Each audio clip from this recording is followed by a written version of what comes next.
Thank you. Yeah. So let me introduce today's leaders. That's Christopher Tack. Big wave, please, Chris.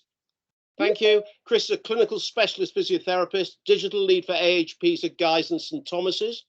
This role involves the development of a digital and data strategy within therapies and integration of digital principles within the adjacent strategies for education and development, quality improvement, that's today's title, and research. He was one of the inaugural Topol Digital Fellows, and he also co-chair of the London AHP Informatics and Digital Network. And I like the last sentence of the biography. He will soon be, or is it already, a newly invited fellow of the Faculty of Clinical Informatics. Is it true? Yes. Thank you. Congratulations. Everyone noting how important that is. Melanie, big wave, please. Melanie Martins joined a portfolio career across 24 years in the NHS, recently completed the Topol Digital Fellowship Programme, where she led as clinical product owner the scale of a rheumatology remote monitoring service across Southeast London. However, she's now moved into a role as senior delivery manager in the innovation team at NHSX, where she's supporting testing, scaling, and evaluation of digital technology to support elective care recovery, the bit that isn't being talked about enough. And Harris, big wave, please. Thank you. Harris Shuaib is consultant clinical scientist and head of clinical scientific computing section at Guy's and St Thomas's, where his team are developing people, platforms, and policy for digital health. And he's the AI transformation lead at London Medical Imaging, where he oversees the development of AI prototypes across over 20 patient pathways. The next big step, moving out from one pathway and an interest in AI to doing this at scale. And he holds an NIHR doctoral research fellowship where he's leading a national multi-center trial about to see whether AI can improve the treatment of glioblastoma. And that's a really important issue for the faculty, about doing proper science with grants and evaluation and publications. One of the things that's been very lacking in the in the development of informatics as a profession. Thank you very much, the three of you, for taking this on. We've got chat running. I'll be keeping an eye on chat, and I may be turning that into questions. Please, over to you. Thank you.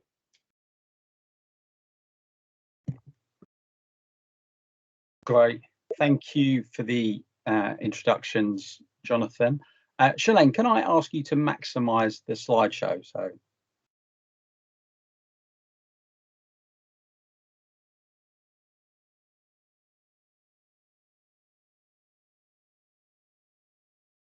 Okay, we're gonna talk a bit using similar titles, and it's a quick introduction from all of us before we go to Q&A, which is the large part of this session. I'm sorry, I'm not seeing the presentation in slideshow yet. It's still in slide viewer for me. Is that better? Thank you. Next slide for me, Shalane, please. So I'll be talking about my project as part of the Topol Fellowship, and I went in looking to investigate what digital literacy meant for allied health professionals. And previous work in the digital readiness team at Health Education England had indicated that it's very easy to measure confidence and motivation to use digital technologies, but understanding what experience is and the skills required in a specific role is very context dependent. So I had the task of putting together a 40-person expert panel to do a Delphi study to ratify a digital competency framework for AHPs and to delineate which competencies were applicable to the specific professions, the 14 specific AHP professions, and across bands from band 3 to band 9. And the idea behind that is to identify the scope of what digital means when you are working as an AHP and through the levels of experience you will gain. Next slide for me, please.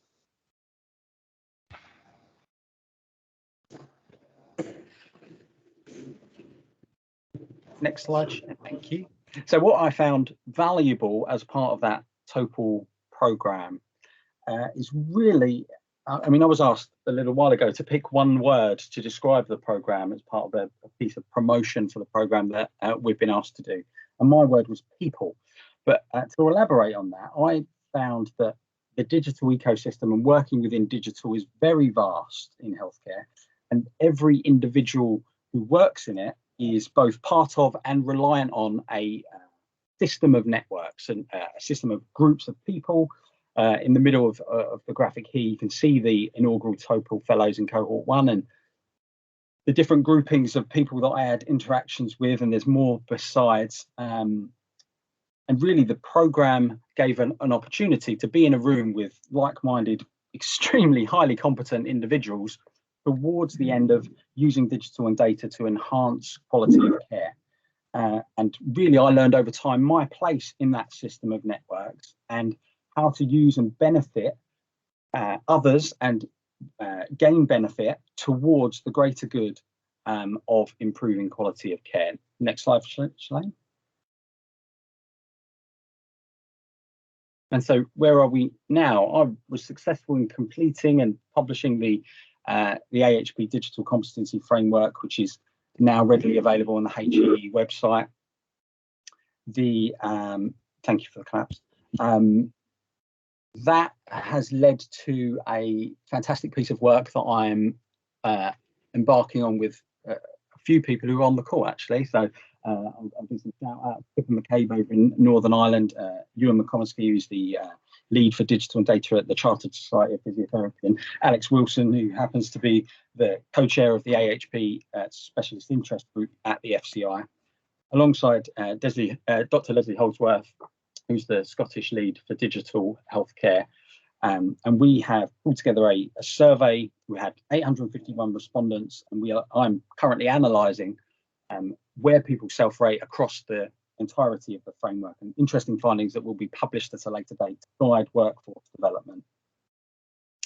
The other exciting news is that I'm consolidating my role at Guy's and St Thomas's, and I've been successful in being one of 2 AHP information officers as part of their Apollo programme with the implementation of EPIC. So I will continue my work with AHPs and other professions in that role.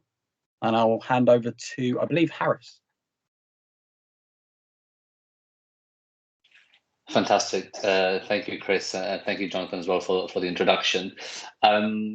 Let's get straight into it. Next slide, please, Shalane.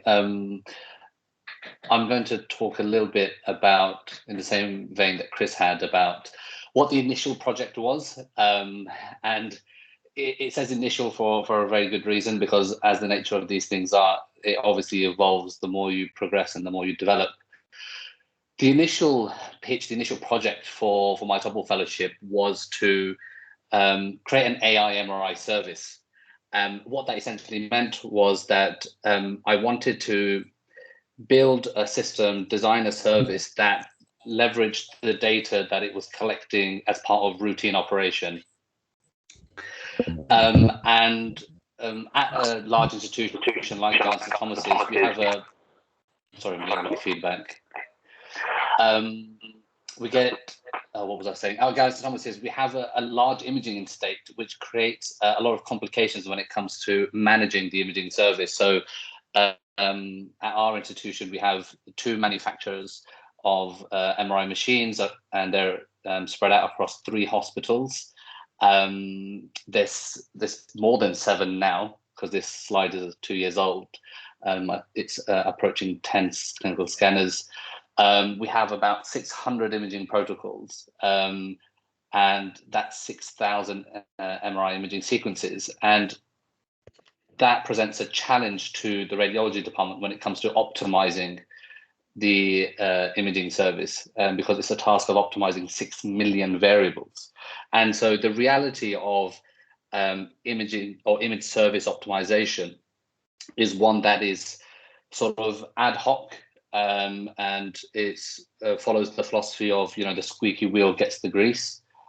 So if there's a radiologist that's complaining about a particular protocol or imaging that they don't like, then that's what gets addressed and studied and improved. When really what we should have is an improvement process that is driven by the data.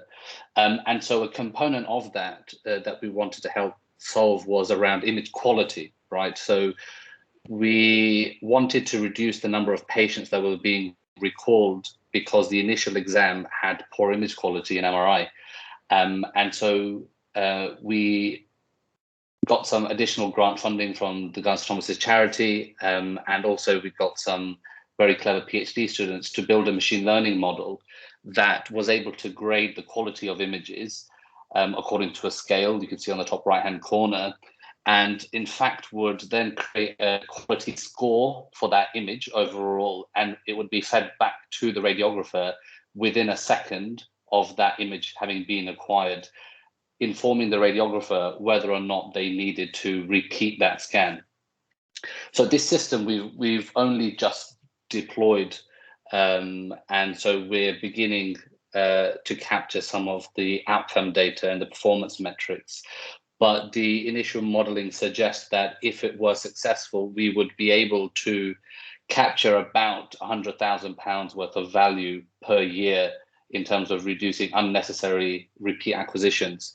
It's over a 10-year period. That would be the equivalent of getting a new MRI scanner, which is fantastic.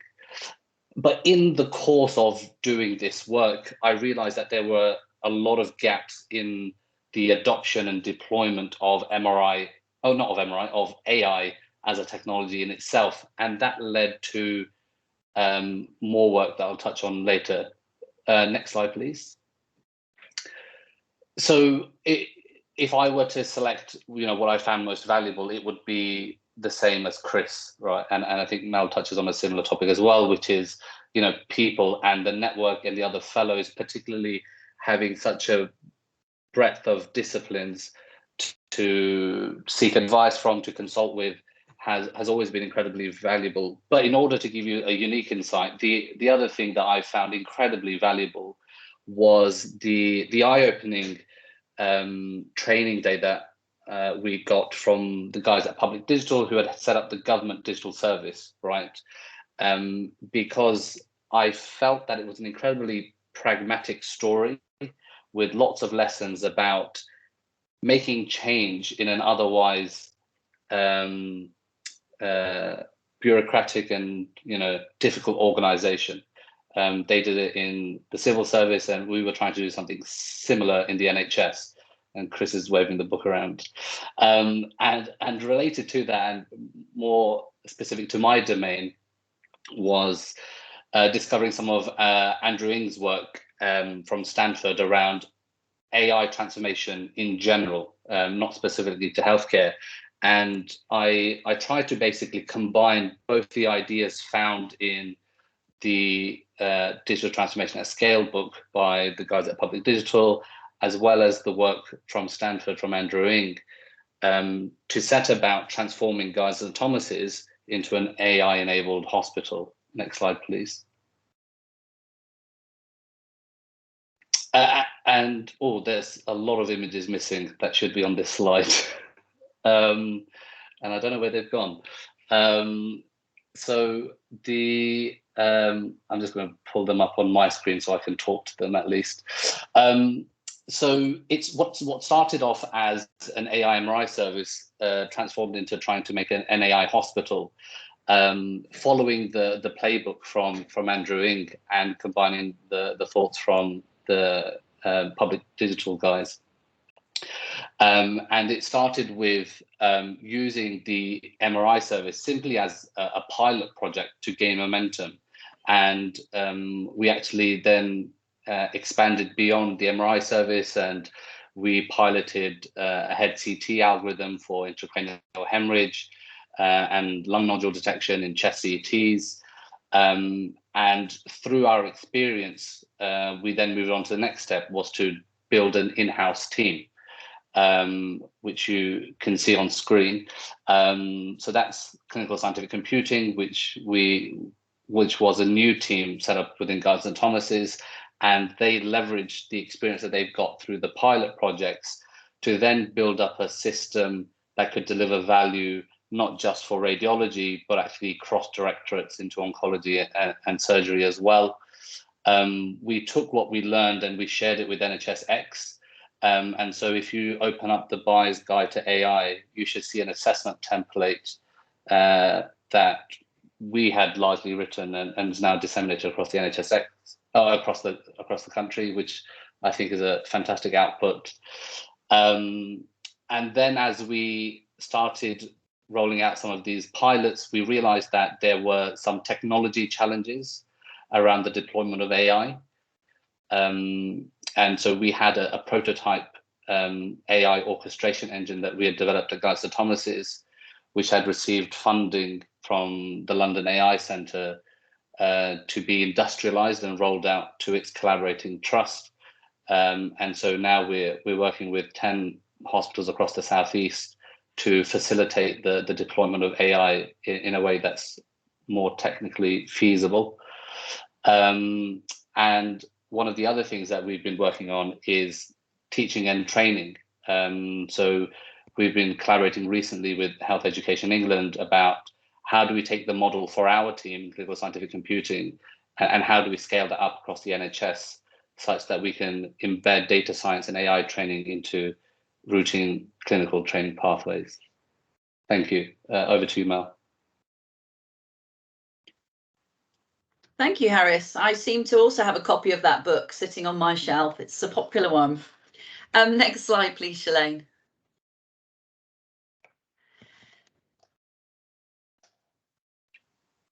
Can you see it? Not just yet. Well, I'll tell you a little bit about myself as we come into that first slide. So thank you very much, Jonathan, for the introduction. My name is Melanie Martin, and I'm currently in a new role as a Senior Delivery Manager in the Innovation Team at NHSX. But my roots are very much within the soil of NHS frontline delivery as a physiotherapist of 24 years, I'm somewhat honest enough to tell you. But I've been a fellow in the Topol Fellowship programme alongside my colleagues from Guy's and St Thomas's, Chris and Harris. Are we able to take this next slide on? There we go. Thank you very much. So as Jonathan introduced, the focus of my time as a Topol Fellow was taking a problem that I was seeing in the traditional outpatient setting. I've worked in musculoskeletal and rheumatology physiotherapy, as I say, for over 2 decades, and the unsustainable model of outpatient delivery was really starting to surface for me when I met this lady sitting in the waiting room with her knitting on a busy Monday morning clinic. And I walked past her a few times, and her knitting was growing at quite a pace. And I was curious, so I paused and introduced myself, and I asked this lady how many more squares did she anticipate being able to knit before she was seen for her routine blood test. And her answer was, I will run out of wool. And I saw that we had a problem there and then, a routine procedure that she needs to attend on a regular basis when she's well or when she's not. And I felt that we really needed to address this issue. So when I embarked on my Topol Fellowship to develop and scale a remote monitoring service for rheumatoid arthritis patients, it was with the vision to design a service where no one's time was wasted, especially not patients. But my work began before I actually started the fellowship. And how could I possibly have known about the level of interest that remote monitoring would attract as we entered the COVID-19 pandemic during our fellowship? So back in just before my fellowship began, I had started to look at the role of patient-reported outcome measures in a standard clinic setting, and together with patients, we digitised a single patient-reported outcome measure and sent this out to patients using text message service, and we gathered data about their appointment, about how they were feeling rather before their appointment, and patients filled it in, and they told us that they were happy to do so because it helped shape their consultation. It also offered them an opportunity to say, I'm doing really well and I don't think I need my appointment. And I think this is really the foundation of which I built upon during my fellowship. I defined that problem that I had learned from the lady in the waiting room with her knitting. I had built upon the discovery work I had done with my early clinic of the benefits of digitising patient-reported outcome measures, and then I designed and delivered a service at scale across the South East London integrated care service system for patients affected by rheumatoid arthritis. That service is now growing nicely, and I'll come on to that. Can you take me on to the next slide, please? Thank you. What I found most valuable, as this is a session sort of to reflect upon the Topol Fellowship experience, it is the most valuable thing that my friends and colleagues have alluded to are the people that you meet, the people that you make connections to, and the people that prop you up and support you. So that is first and foremost Chris and Harris and the other 15 fellows that we were working together with. We were also supported by a brilliant health education team, and we met brilliant colleagues from organisations such as Habitat and FutureGov, along with others.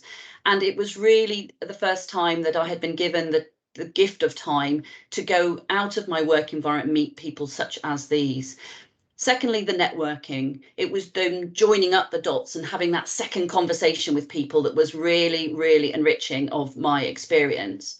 And I also had the time to attend some conferences and drink a whole cup of coffee and have a proper chat with some really quite amazing people. But if I was going to rank these, it would be the partnerships that we made, the boundaries that we kind of broke down, the collaborations that we built across a South East London integrated care system, scaling a service during a pandemic, which to this day gives me goosebumps to think that we actually achieved that against all the swimming upstream challenges that we were all facing. I met many amazing patients, clinicians, information governance, communication teams.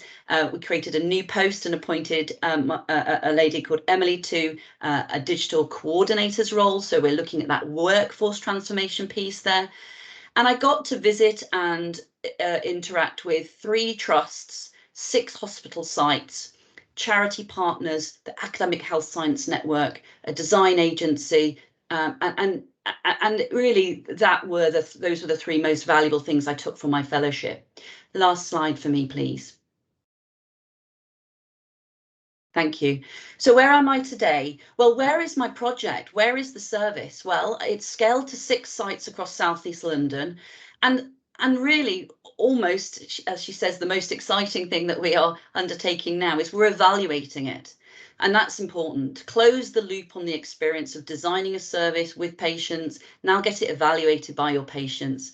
So I'm really excited that we have put out a call to create a lived experience advisory community. So gathering our lived experience partners into that evaluation process. So that's being coordinated by myself, NRAS, the National Rheumatoid Arthritis Charity, working in partnership with the Health Innovation Network, who are supporting the evaluation, and brilliantly propped up by the expertise of the King's Improvement Science team. So we are writing protocols for publication, we are designing the evaluation programme as we speak, and I'm still involved in that, even though my fellowship stopped 6 months ago.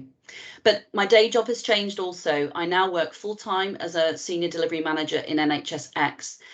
And I'm like a kid in a sweet shop, really, because as an MSK physiotherapist, I'm leading the National Best MSK Health Collaborative from within NHSX as a major programme of work in partnership with the stakeholders of the NHS England and Improvement Best MSK Health Collaborative team.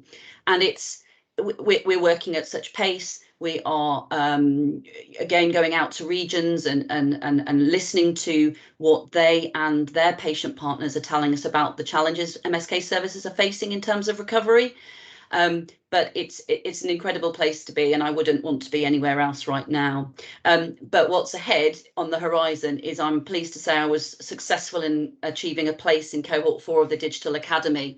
So just in case I thought I wasn't busy enough, I'm undertaking a postgrad diploma minimum in digital health leadership from September onwards. So thanks very much for listening. And I think are we going to take some questions now? Handing back to yourself, Jonathan, perhaps? Thank you. Thank you very much, all of you. Any more from you, Chris, before I start asking? Okay, right. So here's what I heard. What I heard is we invited people who were successful. Yeah, of course, that's how you run a meeting like this. That's the people who get to go to conferences. What advice would you give to someone at stage in career before you entered Topol Fellowships, if they wanted to achieve this sort of work? Do you build your network by joining the fellowship? Is it something you can ever achieve as an individual in an organization if it isn't ready? And what skills do you wish you'd had a few years earlier? Because what I didn't hear was anyone saying, I wish I'd known more about programming or digital literacy or the way we label these things. What I heard was all about quality improvement and change management. Who wants to bite first? Can I go first, Jonathan? Can you guys hear me? Yes. Oh, go for it. Yes. So only because programming has been a big part of my project and my career so far, obviously as head of scientific computing. And I, early on when I was a trainee, managed to get get some time away to do an elective with a Silicon Valley startup company, who was essentially made up of Google engineers, and they were actually working in medical imaging, but didn't have any medical imaging experts. And so I spent a day a week with them, teaching them about medical imaging, and I in turn learned how to code Python from Google engineers, and that set me on the trajectory that led me to where I am today. And I can't imagine how I would have gone here today without that experience. But it's not something that I planned. It was just something fun I wanted to do, and it was an interesting challenge. And I was lucky in the teachers that I got were obviously very, very good. And it gave me the confidence to then go back into the hospital and experiment and do things by myself. Because as a trainee or as an early career professional, you don't have the access, the network, the political capital within an organization to get other people to pitch in. And even if it's to get to the MVP stage, a lot of it, if it's not within your gift to deliver, then it's going to be very difficult for you to get started at all.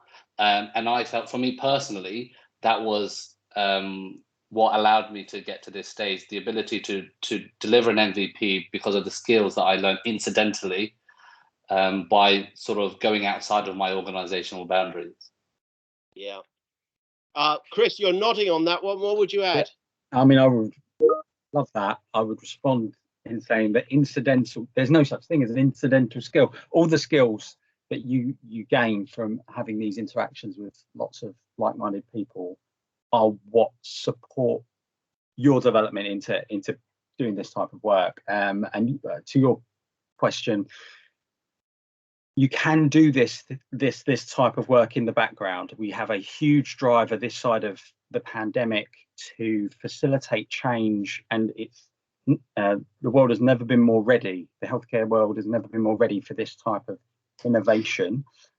But time is the word we're going to keep using. Time helps. The fellowship gives you a gift in that you have allocated time to do work. But that I would say that for every hour that I spend in designated time, I would add maybe 3 or 4 non-designated outside of work, and that's part of the journey. But I think that's very similar to what you might see with regular quality improvement work, which is not digital, with research, with writing publications. This is an adjunct to your career, which is worth that time.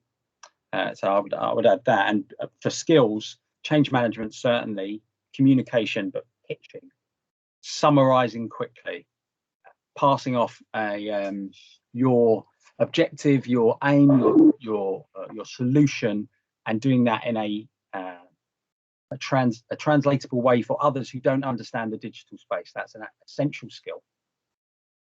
Yeah, Chris, could you just remind us, for the project in the Topol Fellowship, how long is that, not in terms of number of hours, but months from start to finish? Well, you have the entirety of 12 months, and it's 0.4 of your day job. So what does that make? Two days a week over a year. Duration of that, because in change management, 12 months is a tiny period in which to identify and actually achieve anything when it depends on other people. Oh, absolutely. And I would say you come in with an idea. My idea changed dramatically. So my original pitch was to develop a self-assessment tool for my trust, and it was only the systemization of a network, as I said, that translated that initial objective into something that was a national piece of work for Health Education England. That's why you need the network, because it's not a one-man job. Yeah. Melanie, going back to that question about skills you wish you'd had even more of when you started. And yeah, I'm being terribly polite and using the hand function, but I may not need to. Yeah, I mean, I'm going to give you a real kind of honest reflection here. It really wasn't easy. And I think perhaps my 2 or 3 slides would suggest that, gosh, I achieved a lot. How scaling a service in a pandemic, you know, well, wasn't that a breeze? It absolutely was not. And the work began probably 3 to 4 years before that. The seed was sown. The problem was there. It's been there for a very long time. And my personal contribution to that was a sort of curiosity / tenacity, like I won't go away, this problem won't go away, and it won't leave me either. And I think I will always bang the drum of allied health professions, because we're not represented as much as we need to be at the highest table, where some of the decisions are made and where top-down focus tends to sort of be decided. So what I ended up doing was putting my hand up metaphorically by not going away from this problem and saying, I can help this, I can do this. So it wasn't a part of my job plan originally. It was things I did instead of finishing those coffees. It was something I did almost alongside under the radar. And then when the Topol Fellowship program was starting to emerge, I was in a product owner's role, and I term it the clinical product owner, and it was picked up as a term that wasn't necessarily making much sense to outside of healthcare or even within healthcare, this clinical product owner role. And what it meant was I used my problem solving skills, my focus on patients, that never wavered, and then I kept that vision for that service where no one's time was wasted. And then the fellowship provided the time, the permission, the skills and the resources to do it. So I wished I'd had more time. I wished I'd had more resource. I wished I'd put my hand up sooner. And I wish that not all the decisions that big, larger organisations make about where the energy is made from the top down. I'd much rather there was a groundswell, which is, of course, the quality improvement incremental approach. Yeah, let me push you on that one, because you've raised the tribal question. We've now got CCIOs pretty well established. CNIOs not so much, but people are starting to understand it. But all 3 of you come from backgrounds where those tribes don't predominate. Yeah? Traditionally in those areas, the hospital doesn't care about you very much unless there's a particular problem that comes up. The traditional one from imaging, of course, being shortage of radiologists rather than a quality problem. I come from a laboratory background. We got taken for granted on quality. A lot went on, but it wasn't a big issue to the director of finance or the chief executive. So in that environment, I've got, well, let me read the point from Martin Sykes. What they don't recognize themselves is how much of an inspiration they are to others. As a Topol Cohort 2 fellow, I was inspired to apply for the fellowship after seeing the work that Chris and Mel had done as AHPs. We're now getting into role models, one of these crucial things that gives you the confidence to actually step outside your box and do it. But I think what I've heard from all 3 of you was not that CCIOs and CNOs were very important, and that may be obvious from the departments and backgrounds that you came from. But it does seem to be the guys and Tommies had a strategic position that did provide an umbrella for this sort of work. But I haven't heard any of you talk about role models of individuals at a senior level. but we've got role models at your level there. Did anyone inspire you? Did anyone give you the space to work in when things were tough? Go on, Harris. So, so I was going to say no. In terms of role models in my organization, but what I did have was very accommodating line managers and head of my personal directorate. They've always been fantastic ever since I was a trainee. They recognized that I had this side hobby of coding stuff, and they essentially placed their bet on that being productive eventually. And I hope I've repaid that generosity. And without it, I wouldn't have been able to achieve what I have done. And I think as a healthcare scientist, and particularly as an imaging scientist, we don't have the same demands of the routine clinical service, particularly during the pandemic. And I felt slightly guilty about this because there wasn't a lot for us to do, nor were we sort of impacted directly by the pandemic. In fact, there was less work for us to do because people weren't coming to the hospital, etc. And so that's what was key enabling in my organization, was the latitude that was given to me.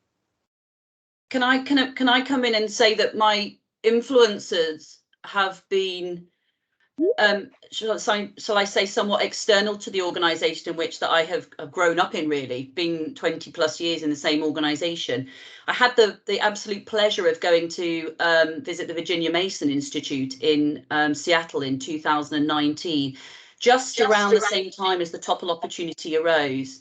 And I think I came back from my week in America, almost a slightly different clinician, or a slightly different healthcare professional, because I saw how it could be done differently outside of the constraints of how it's always been done in the NHS. I could see how everything was based around the patient, and also this idea of walking in the shoes of your patients, but also those that do the work improve the work. And this was like the mantra that I kept hearing in my week in Seattle. And I came back with this enthusiasm that had gone sort of stratospheric, really, to think, well, why can't it be like that in my own organization? And I suppose what I found was slightly slowed down that sort of pace of thinking was the reality of what we had in my own organization at the time. There was a recognition of the problem, but somehow it was happening. We were all solving it in different ways in different parts of the organization, so it was very siloed at that time. And I think what I was able to do with a fantastic sponsor within the directorate I was working in was to say, well, let's try and solve it here, but let's make a promise that we will share what we are doing, warts and all, the failure, the lessons learned. And yeah, it was my inspiration really did come from that trip to America. Chris, anything on role models before I try and summarize that?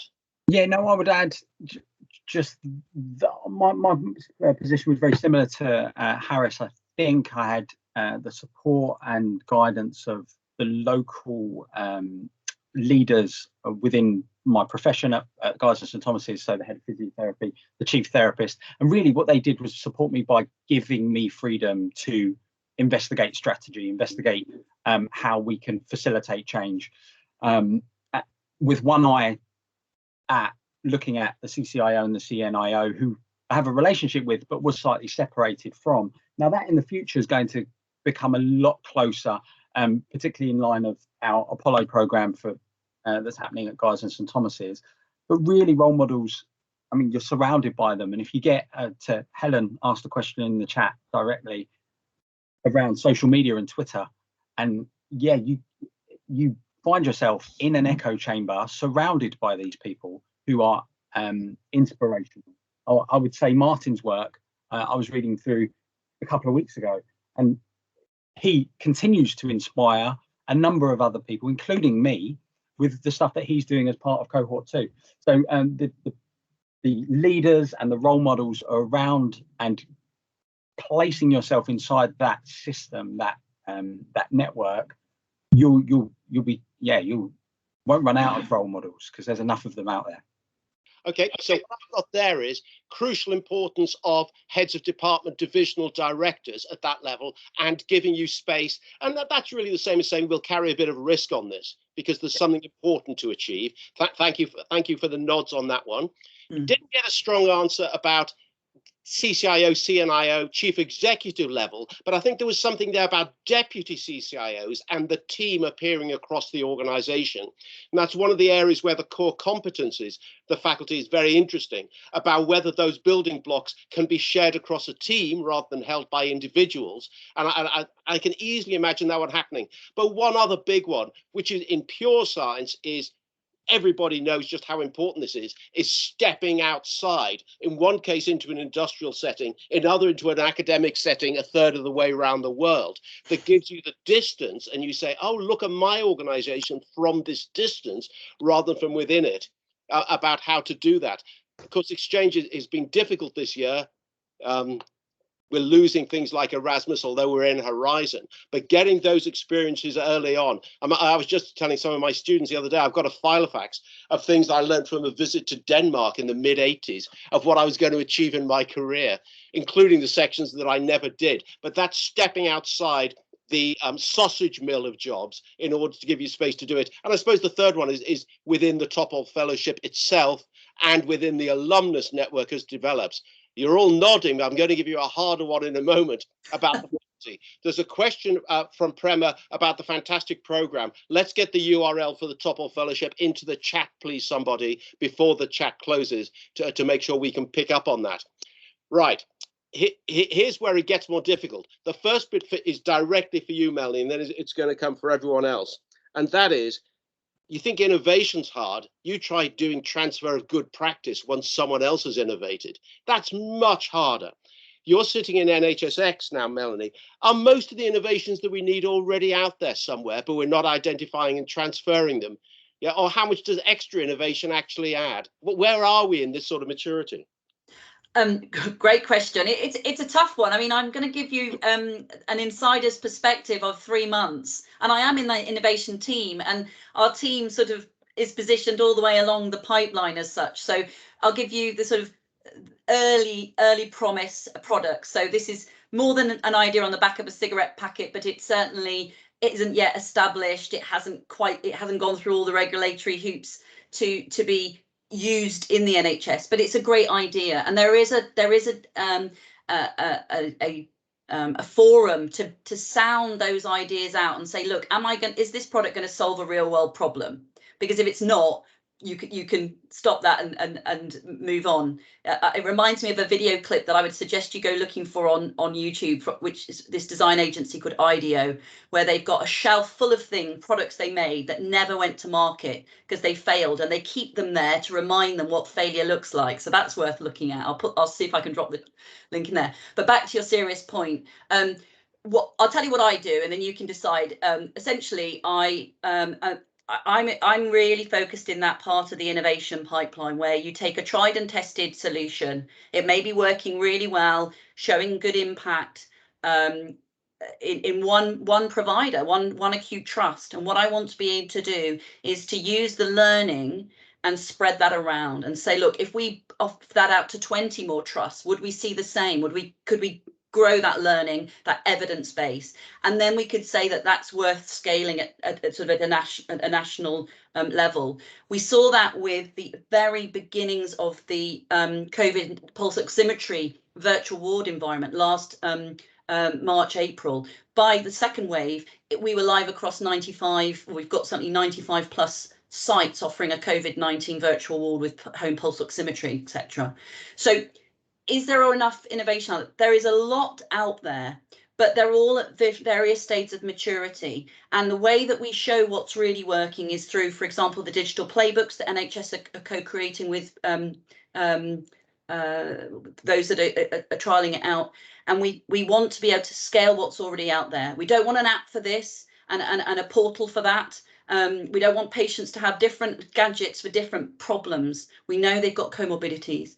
So we do want to look at sort of whole system, whole end-to-end pathway work. So I'm not sure I've answered your question. There's a lot of innovation out there, but it's at different stages of maturity. And we want to scale evidence-based technologies that are regulatory compliant and that really do solve those real world problems. Over to my colleagues, if you want to. Okay. Did that answer the question? I think that's a really smart approach to what the NHS needs, you know, which is not here's innovation, you do innovation and that's done. It's that engagement rollout.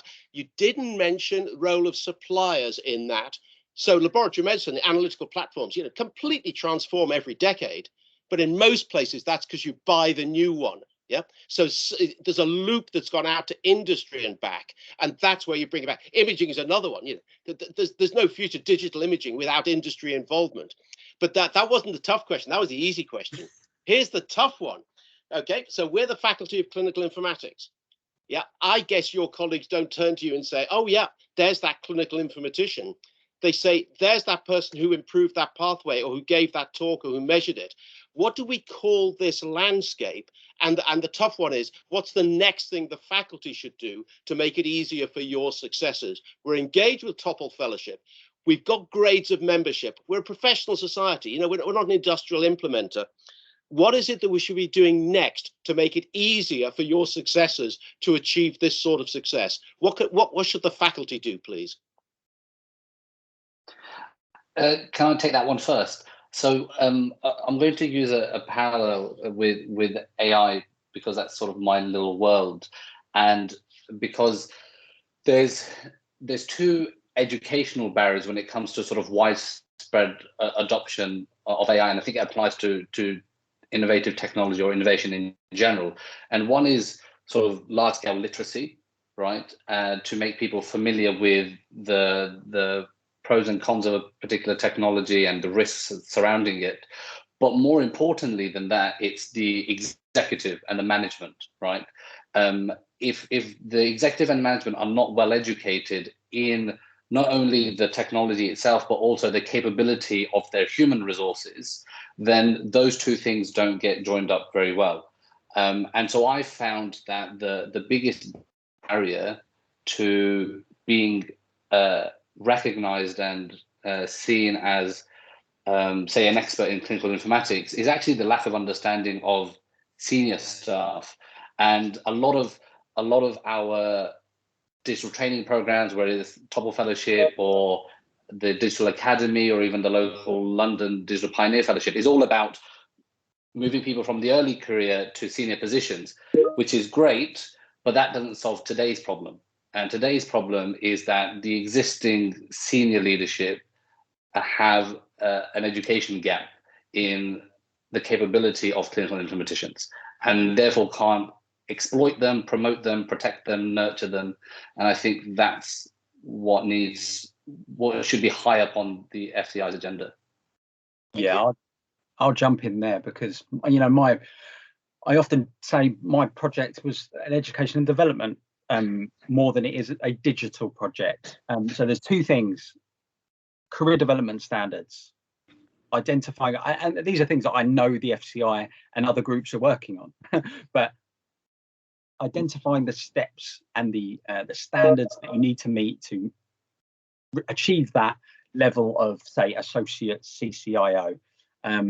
Alongside that, a standardization or pushing for or lobbying for a standardization for these roles at a certain band, because I can say my AHP information officer role is banded at 8C, whereas I've seen some for band 7, and the job requirement will be different, but that doesn't look like a standardized structure for career development. And the other thing is providing resources. One of the things that my framework will do is map across onto the FCI framework for digital capability or literacy.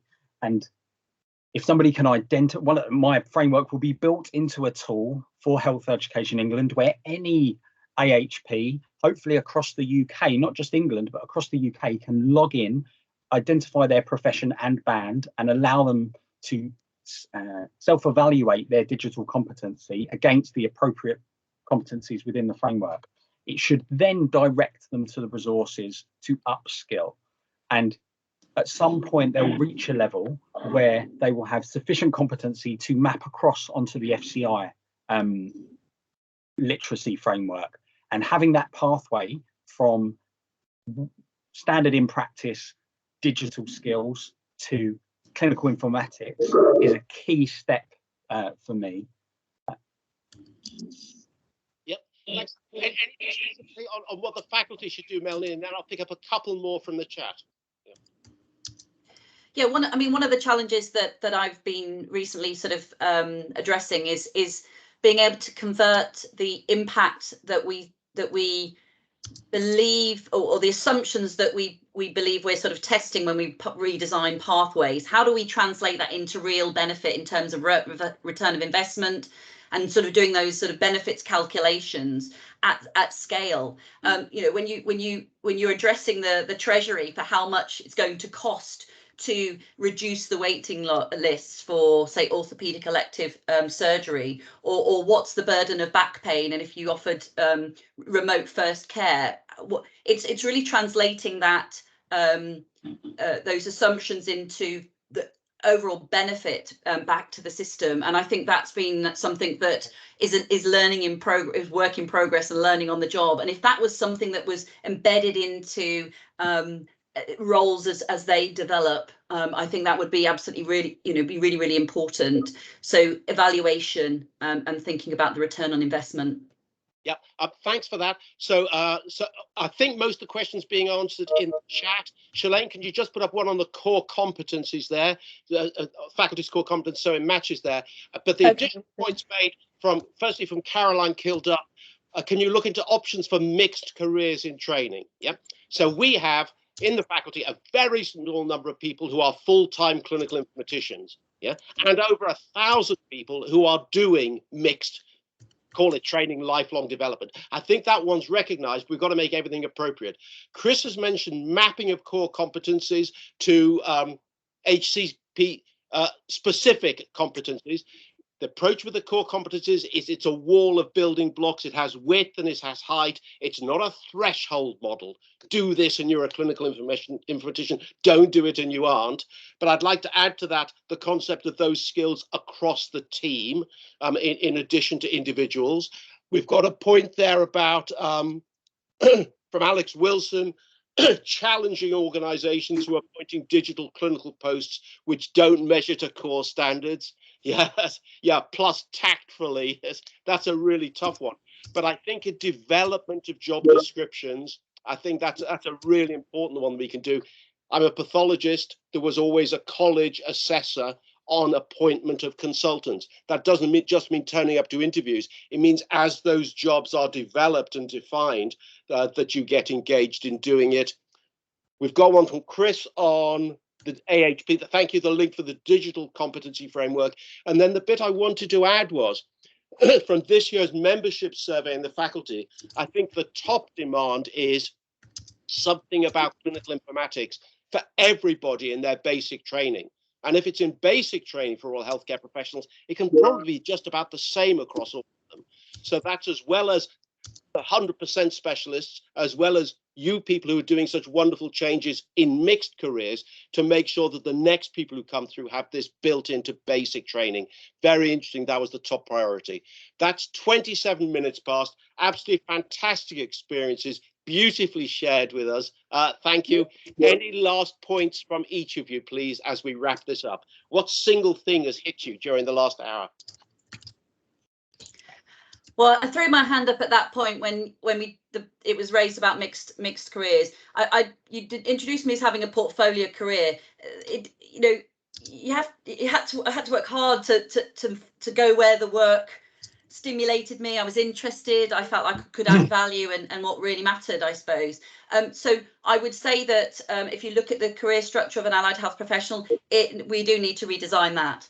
And I think it needs to be able to build in quality improvement as standard work for everyone, to really support that, those that do the work improve the work. The other thing about quality improvement in digital, they're mindsets, they are tools, they are approaches and methodologies, but I think there's greater similarities with digital and quality improvement, and I don't want those two schools to stay too far apart. Let's fertilize or contaminate us however you wish. So that's my takeaway message for you all. Thank you. Chris? I would add briefly that if you have members of staff or you're interested in the Topol Fellowship, it's part of a plethora of different activities that you should be undertaking. It's a mechanism to make quality improvement change in practice, but it's only a part, and that the journey continues long afterwards. Thank you. Harris? My piece of advice would be about always make sure that it's clear why you're doing it, and hopefully you're doing it because of the patients, because there's this fundamental need that needs addressing, and that's why you've got this particular hobby or obsession. And that way, whether you're challenged or you're looking for funding or you're trying to build a cohort or a collaboration, you've always got that foundation that you've built everything on. Thank you very much to all of you. I'm going to hand back to Shuaib in a minute. Please note, evaluation forms, the URL is there. You all know if you don't do the evaluation today, you'll never do it. Yep. So please do it with that time that you've saved by not having to travel back from this meeting. Let's do those evaluations immediately. Thank you very much to all the speakers. I'm sure a lot of networks are going to continue after this. Thank you for Shuaib for running this, and back to you, Shuaib.